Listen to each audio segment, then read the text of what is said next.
Welcome to the sci-fi game adaptation TV series, Halo Season 2. In this recap, we summarize episodes 3 and 4. In the last episode, Master Chief led the Silver Team with determination into battle. Cobalt Team lost contact on Installation 03.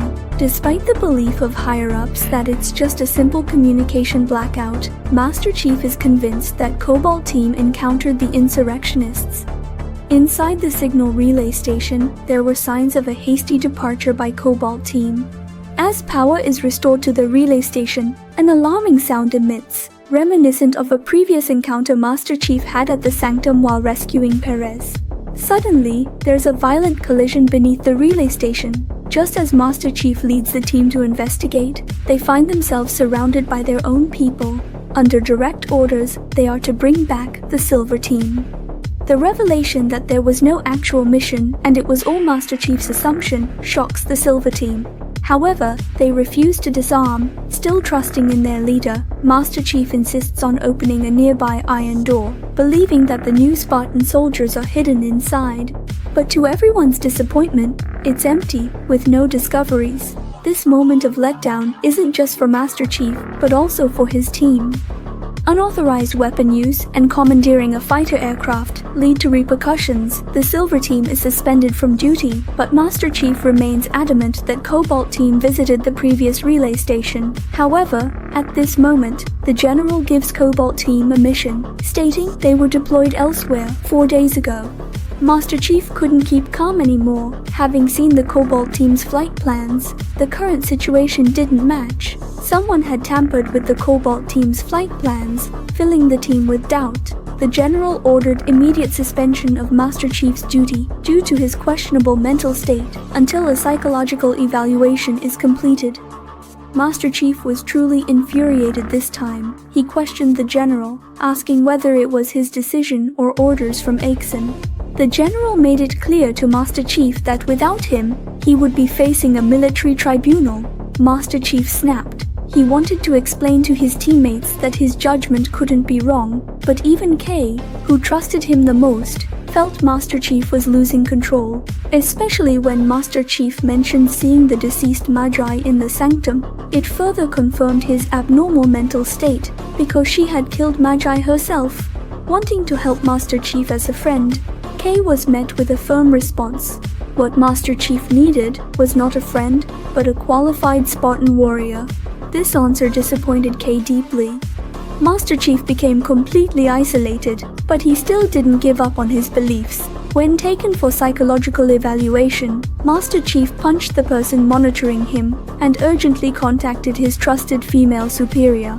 According to Master Chief's assessment, insurrectionists had infiltrated Reach, but the outcome of the conversation left Master Chief greatly disappointed.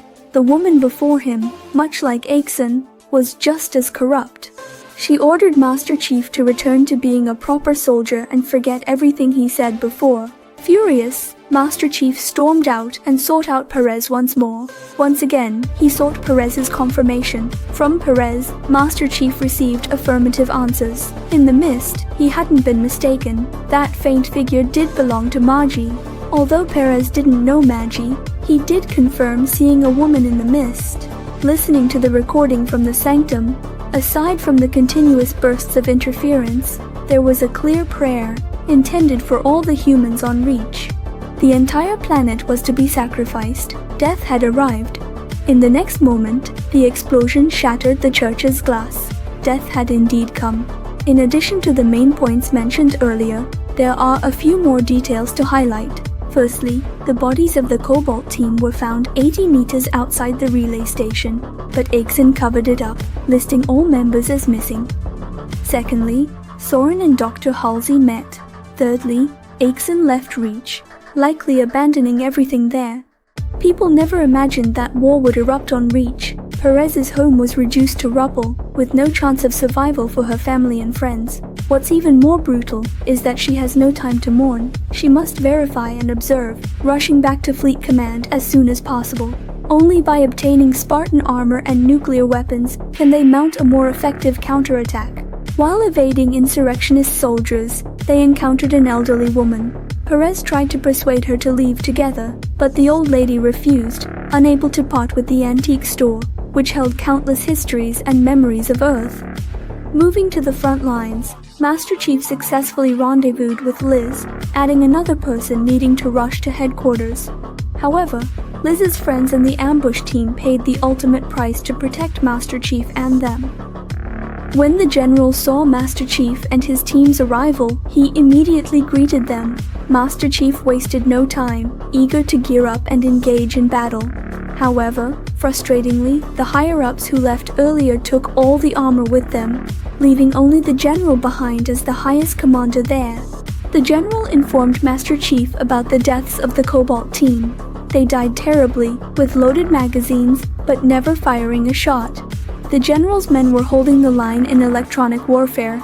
There was no room for error there. If they lost control of the power orbit, defenses would collapse entirely. At that point, Covenant warships would advance unchecked, and Reach would become a scorched wasteland, much like the Sanctum.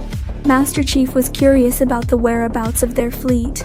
The general, however, could only express frustration, mentioning that those above had more pressing considerations, sometimes necessitating the preservation of essential military assets. This made Master Chief realize that Reach had been completely abandoned. Now, all they could do was to evacuate civilians as much as possible, saving one life at a time. By the way, if you enjoy our movie recaps, we're currently hosting a giveaway for our audience. We're excited to announce that a brand new scooter awaits one lucky subscriber. Don't miss out. Subscribe and follow us to stay tuned for more updates.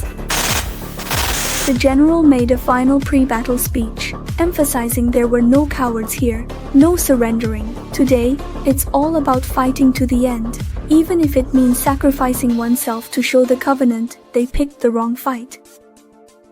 The general had intended to lead the charge personally, but Master Chief stopped him, stating that people needed good men like him to act as commanders. Only with enough good men could they prevent villains like Axon from becoming too arrogant. Master Chief led the Silver Team into action, appearing where they needed to be. The only regret was that Kai had not yet joined them. In another part of the dungeon, Dr. Halsey and Soren managed to escape their confinement. Dr. Halsey was fortunate enough to find Cortana, but her first words urged Dr. Halsey to flee as Meiji was present. Maggie took Cortana away, but with Soren's protection, Dr. Halsey narrowly escaped. Soren also learned from Dr. Halsey that she had secretly aided him during his escape years ago. Upon encountering Dr. Halsey again, the general was surprised, as was Soren. The three of them prepared to board the evacuation ship, with the displaced civilians to leave together. However, the insurrectionists launched a sudden assault on the hangar. The general tried to start the ship, but encountered a problem with the fuel line. He temporarily handed control of the ship to Perez, and went down to the hangar to deal with the issue. Although he managed to fix the problem, he found himself surrounded by enemies. Soren forcibly took Dr. Halsey away, leaving the general unable to save her at that moment. In this critical moment, he gave Perez the final order to take off. The ship successfully lifted off, carrying the civilians to safety, while the general, lighting his pipe, faced his fate, taking down countless enemies with him. Master Chief dashed from the front lines, but he arrived too late. At that moment, Covenant forces surged again. Soren, along with his squad, stood firm against the onslaught, showing no fear even in the face of elite insurrectionists. However, without armor support, the battle proved challenging. Master Chief, having lost his firearms, picked up a Covenant weapon in desperation. Just as he was about to engage the elite enemy, an idiot nearby accidentally shot him, causing embarrassment for the elite. In retaliation, the elite swiftly decapitated the fool. Although Master Chief's shot was unjustly taken, the enemy still had no intention of sparing him. However, at that moment, Magi appeared and halted the elite's attack. Master Chief, surprised, realized he hadn't been mistaken. Magi was indeed alive. Desperate to save him, the general rushed forward to attack the elite, but was fatally shot through the chest, sacrificing himself heroically. For both humanity and the Silver Team, this day marked a tragic defeat.